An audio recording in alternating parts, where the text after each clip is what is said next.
அஸ்ஸலாமு அலைக்கும் வரஹ்மத்துல்லாஹி வபரகாத்துஹு. தூக்கத்தின் சுன்னத்துக்கள். நம்ம படுக்கும்போது ஒழு செஞ்சுட்டு படுக்கணும். பாய் தலகாணியை 3 தடவை நம்ம உதறிட்டு படுக்கணும். படுக்கிறதுக்கு முன்னாடி அல்ஹம் சூரா 1 தடவை, குல்ஹு அல்லாஹு அஹத் 3 தடவை, குல் அஊது பிரப்பின் நாஸ் 3 தடவை ஓதிட்டு படுக்கணும். சுப்ஹானல்லாஹ் 33 தடவை, அல்ஹம்துலில்லாஹ் 33 தடவை, அல்லாஹ் அக்பர் 34 தடவை ஓதிட்டு படுக்கணும். குல் யா அய்யுஹல் காஃபிரூன் 1 தடவை, ஆயத்துல் குர்சி 1 தடவை, ஆமன ரசூல் சூரா 1 தடவை ஓதிட்டு படுக்கணும். பிறகு நம்ம படுக்கிறதுக்கு முன்னாடி கொஞ்சம் நிமிஷம் கண்ணை மூடிட்டு அன்றைக்கி செஞ்சு நம்ம நல்ல அமல்களையும் கெட்ட அமல்கள் மௌத்தை பற்றி கொஞ்சம் சிந்திக்கணும்.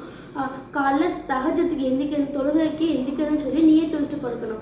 2 கண்ணையுமே 3 தடவை சுருமா போட்டு படுக்கணும். நம்ம வலது பக்கம் கன்னத்தில் வலது கையை வச்சு படுக்கணும். வடக்கு பக்கமும் மேற்கு பக்கமும் தலையை வச்சு படுக்கணும். காலையில் எந்திரிச்சோடனே துவா ஓதணும். அஸ்ஸலாமு அலைக்கும் வரஹ்மத்துல்லாஹி வபரகாத்துஹு.